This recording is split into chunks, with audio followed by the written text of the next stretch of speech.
Who am I? The teachings of Bhagavan Sri Ramana Maharshi. All living beings desire to be happy always, without any misery. In the inner core of everyone is a supreme love for oneself and all things. And happiness alone is the cause of love. In order, therefore, to gain that happiness, which is one's true nature, and which is experienced in the state of deep sleep where there is no mind, one must know oneself. To achieve this, the path of knowledge, self-enquiry in the form of "Who am I?" is the primary means. Who am I? The gross physical body, which is composed of bones and muscles and fluid and tissues, I am not.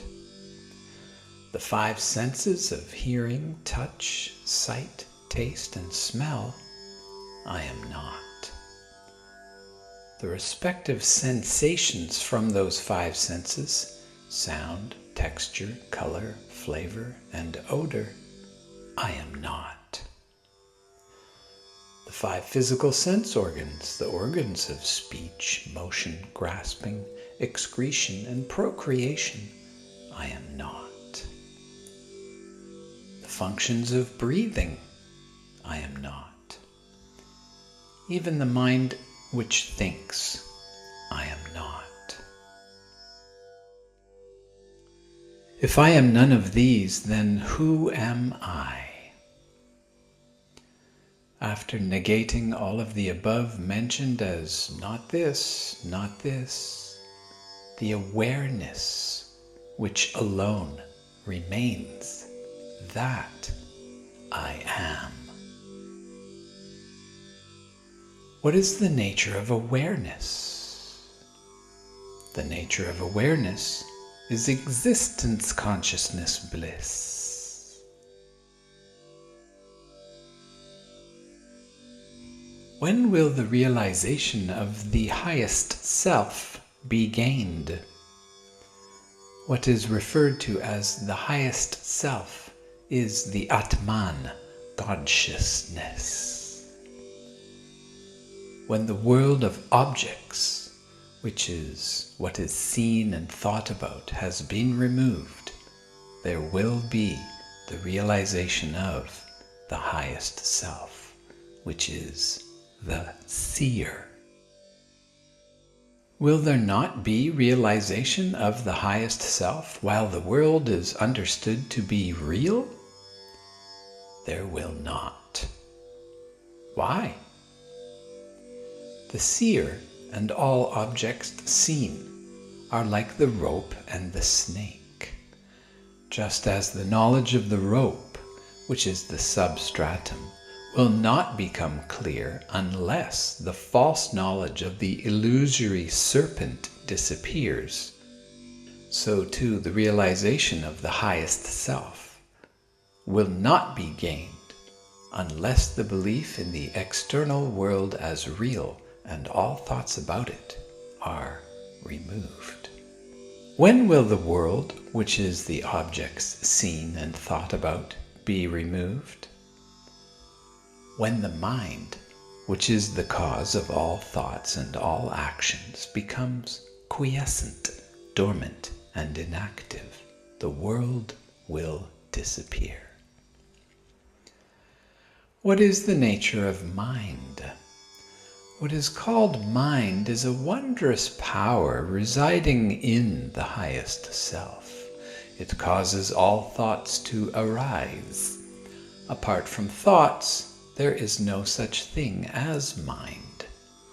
Therefore, thought is the nature of mind. Apart from thoughts, there is no independent entity called the world. In deepest sleep there are no thoughts, and there is no world. In the states of waking and dreaming, there are thoughts, and there is a world also. Just as the spider emits the thread of its web outside of its body, and then again withdraws the web into itself, likewise the mind projects the world outside of itself, and then again resolves it into itself. When the mind projects out of the highest self, the physical world appears. Therefore, when the world and thoughts about it appears to be real, the highest self cannot appear. And when the highest self-consciousness shines, the world does not appear to be real. When one persistently inquires into the nature of the mind will eventually dissolve, leaving only the highest self-awareness. The mind always exists only in dependence on something physical. It cannot exist alone.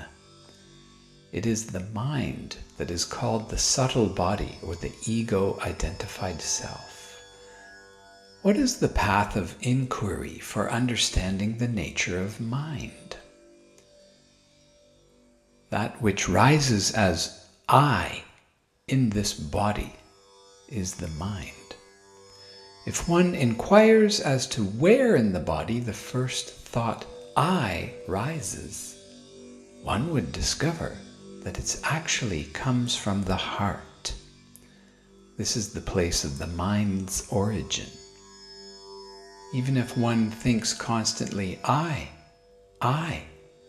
one will be led to the heart. Of all the thoughts that arise in the mind, the I thought is the first. It is only after the rise of this thought that the other thoughts can arise. It is after the appearance of the first personal pronoun that the second and third personal pronouns appear. I, you, they. Without the first personal pronoun, there could be no second or third.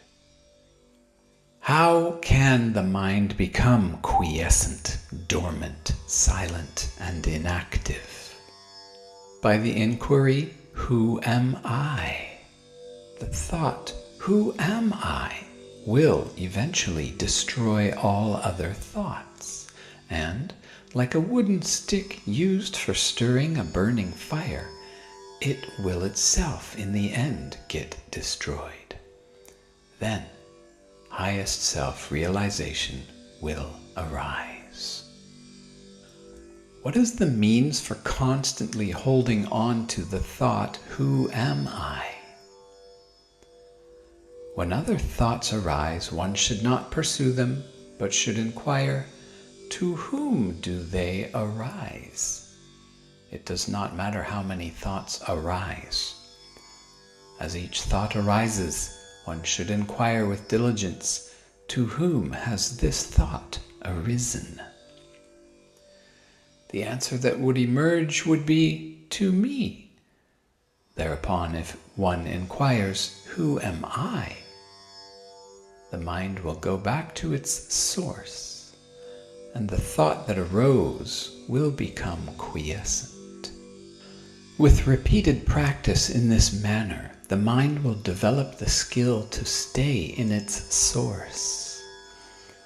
When the mind that is subtle goes outwards through the brain and the sense organs, the common names, forms, and thoughts appear.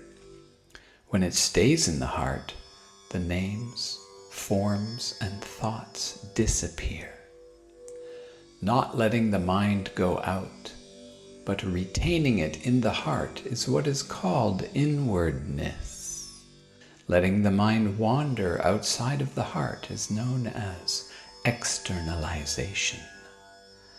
Thus, when the mind stays in the heart, the I, which is the source of all thoughts, will grow quieter and quieter, and the highest self, which always exists, will shine through.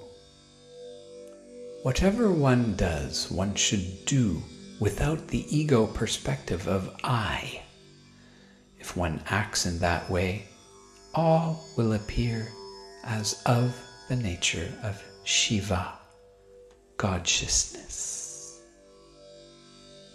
Are there no other means for making the mind quiescent, dormant, silent, and inactive? Other than self-inquiry, there are no adequate means. If through other means it is sought to control the mind will merely pretend to be controlled, but it will soon go wandering. Through the control of breath also, the mind will become quiescent temporarily, but only so long as the breath remains controlled. When normal breathing resumes, the mind will again start wandering away, thinking, judging, craving, avoiding. The source is the same for both mind and breath. Thought, indeed, is the nature of the mind. The thought I is the first thought of the mind, and that is the ego. It is from where ego originates that breath also originates. Self-preservation. Therefore, when the mind becomes quiescent, the breath is controlled, and when the breath is controlled, the mind becomes quiescent. But in deep sleep, although the mind becomes quiescent, the breath does not stop. This is because of the will of Godshiousness, so that the body may be preserved. In the state of samadhi, when the mind becomes quiescent, the breath is automatically controlled. Breath is the bodily form of mind. Until the time of death, the mind keeps breath in and out of the body, and when the body dies, the mind takes the breath out with it. Therefore, the exercise of breath control is only an aid for rendering the mind temporarily quiescent, dormant, silent, and inactive. Breath work cannot dissolve the mind permanently. Like the practice of breath control, meditation on the many forms of God and other deities, or repetition of mantras, or restrictions of food, and so on, are but temporary aids for rendering the mind quiescent. Through meditation on the forms of deities and through repetition of mantras, the mind can temporarily become single-pointed. But the mind will always be present and eventually continue wandering, sometimes even while mantras are being repeated.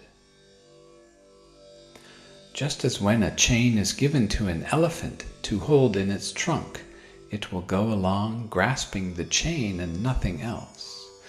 So also when the mind is occupied with a thought or a form, it will grasp that alone. When the mind expands in the forms of countless thoughts, these thoughts are weak. But as the mind learns to meditate and becomes one-pointed and strong, for such a mind, self-inquiry will become easy. Of all the restrictive rules, those relating to the taking of sattvic food, which is seasonal, organic, vegetarian food, eaten in moderate quantities, is the best of all restrictive rules. By observing this rule, the sattvic quality of mind, being calm and steady, will increase, and that will be helpful to self-inquiry. The residual impressions and feelings and thoughts about the external world appear unending like the waves of an ocean. When will all of them get destroyed? As the meditation on the highest self rises higher and higher, these thoughts and feelings will naturally be transcended. Is it even possible for the residual impressions and feelings and thoughts about the external world to be resolved, and for one to remain as their pure, highest self-awareness? Without ever giving in to the ego's doubt, is this even possible? One should persistently hold on to the meditation on the self. Who am I? Even if one has been a great sinner, they should not worry and weep, "Oh, I am a sinner, how could I be saved?" One should completely renounce the thought, "I am a sinner," and concentrate keenly on meditation on the self. Who am I? And then one will surely succeed. There are not two minds, one good and the other evil. The mind is only one, neither good nor evil. It is only the residual impressions that are of two kinds, auspicious and inauspicious. When the mind is under the influence of auspicious impressions, it is called good.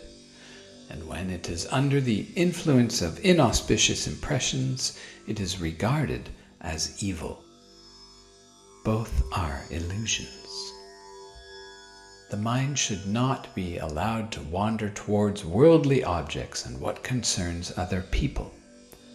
However bad other people may appear to be, one should bear no hatred for them whatsoever. Both desire and hatred should be deliberately avoided.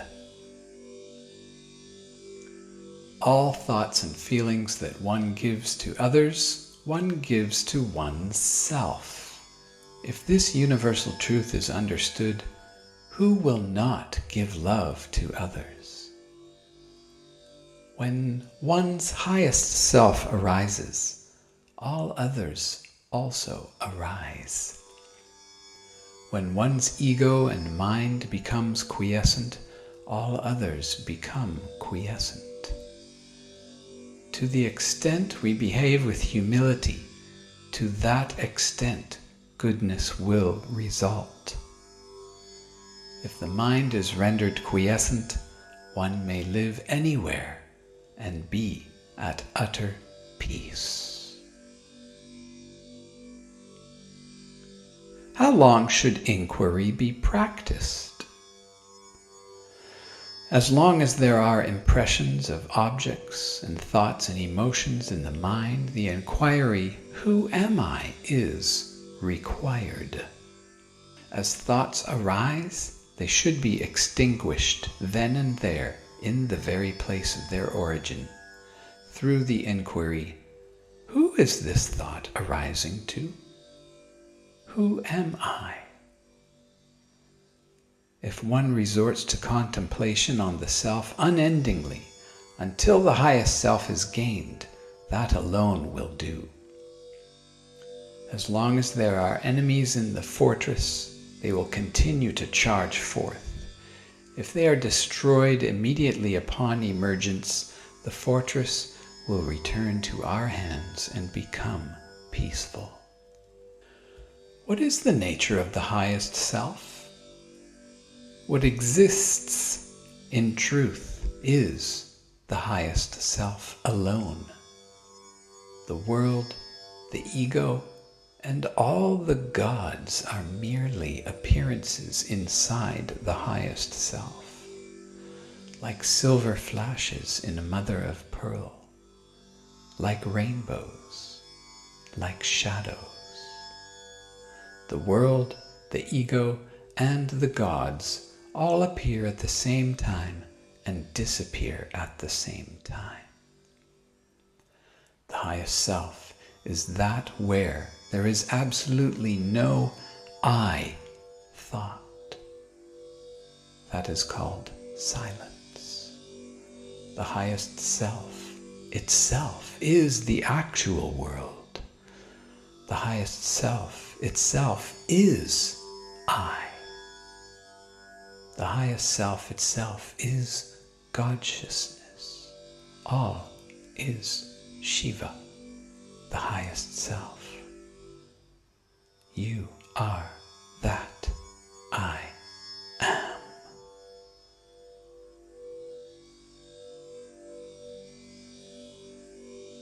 Is not everything the work of God's creation? Without desire, resolve, or effort, the sun rises, and in its mere presence the lotus blooms. Water evaporates.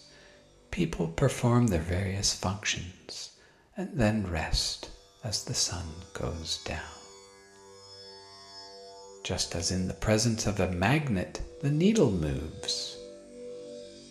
It is by virtue of the mere existence of Godshiousness that the souls, governed by the cosmic laws of divine activity, perform their actions and then rest, in accordance with their respective karmas. Godshiousness has no resolve, no desire, no effort. No karma can be attached to Godshiousness. Similarly, human actions do not affect the sun, and the earthly four elements do not affect all-pervading space. Of the devotees, who is the greatest? One who gives their personal will up to the highest self that is Godshiousness is the most excellent devotee.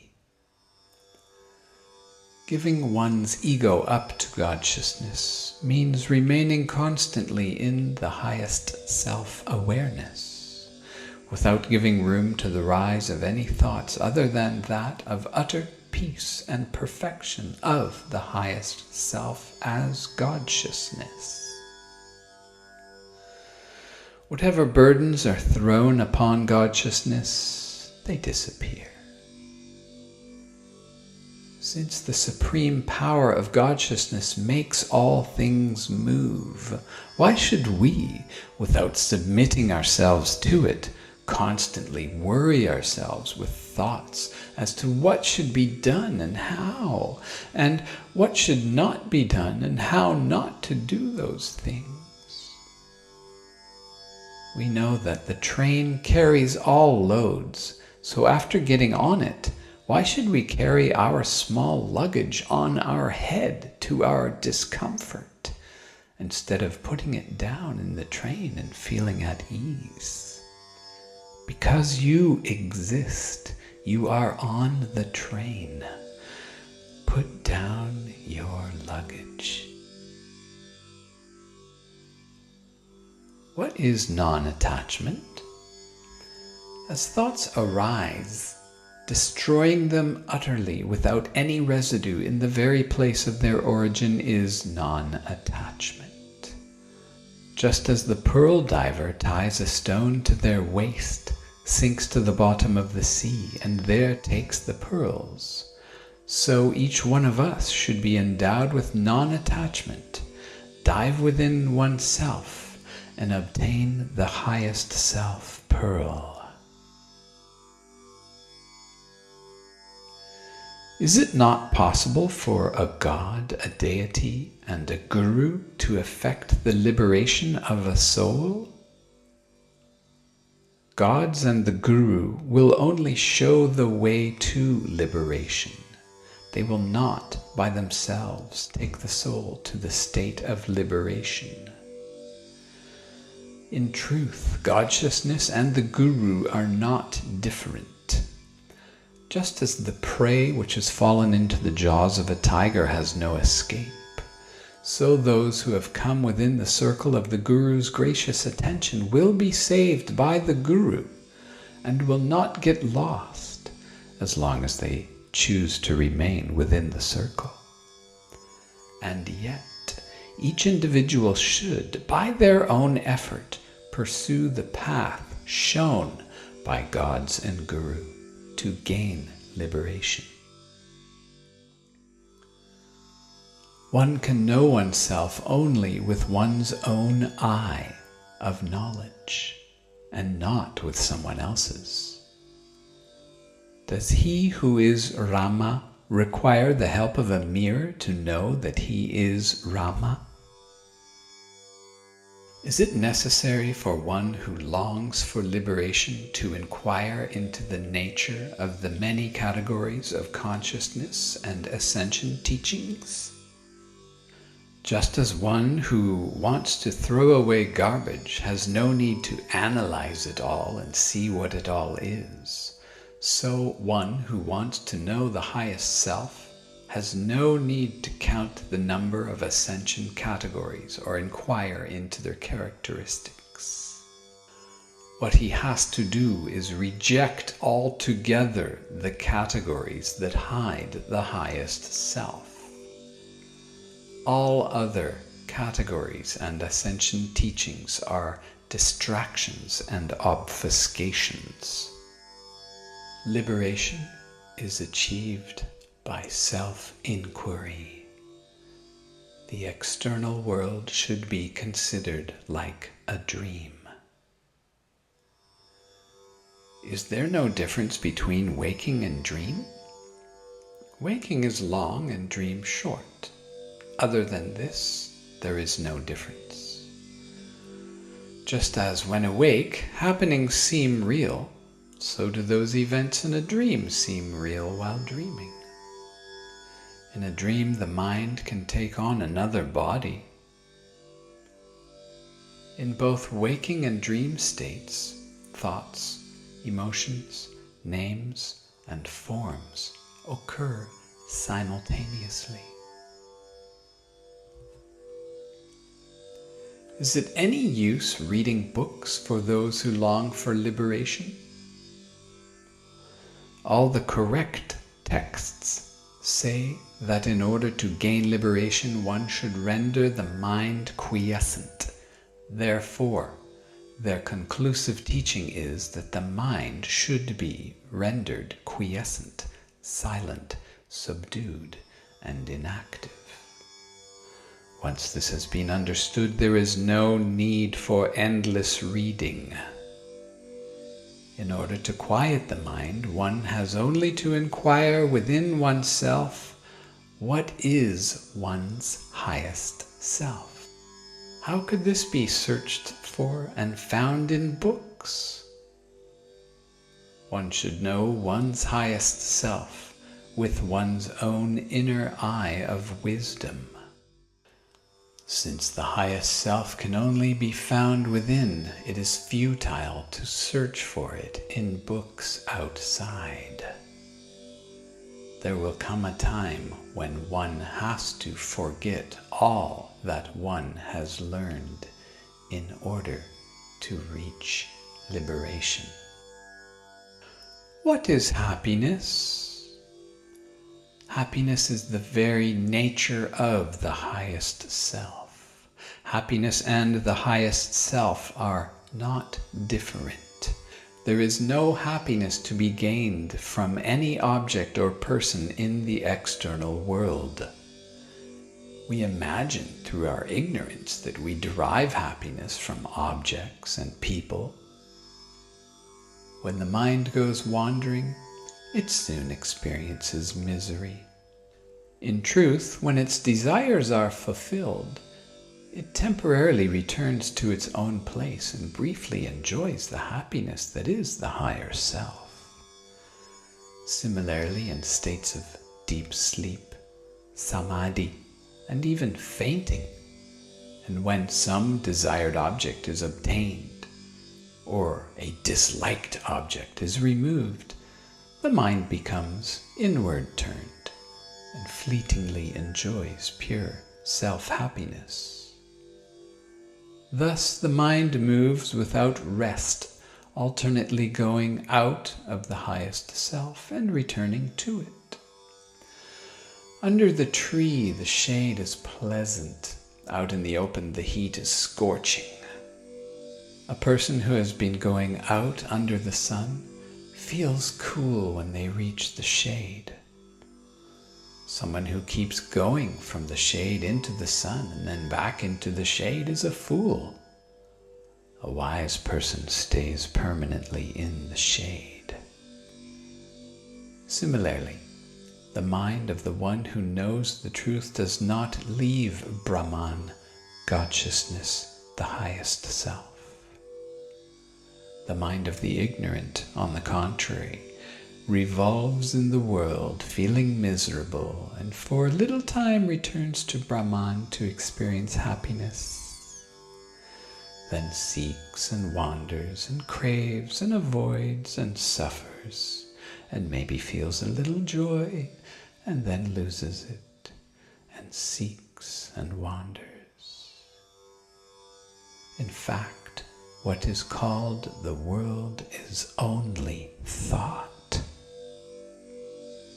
When the world of thoughts disappears, the mind experiences true happiness. And when the world reappears, the mind goes through various states of misery. What is wisdom insight? Remaining quiescent is what is called wisdom insight. To remain quiet is to keep the mind in the highest self. Telepathy, knowing the past, the present, or predicting the future happenings, and all forms of clairvoyance do not constitute wisdom insight. What is the relation between desirelessness and wisdom? Desirelessness is wisdom. The two are not different, they are the same. Desirelessness is refraining from turning the mind towards any object. Wisdom means the appearance of no object. In other words, not seeking what is other than the highest self is detachment and desirelessness. Not leaving the highest self is wisdom. What is the difference between inquiry and meditation? Inquiry consists in retaining the mind in the highest self. Meditation consists in thinking that one's self is Brahman, consciousness, existence, consciousness, bliss. Meditation is thinking. What is liberation? Inquiring into the nature of one's self that is in bondage and realizing one's true nature as their highest self, which is Consciousness, is liberation.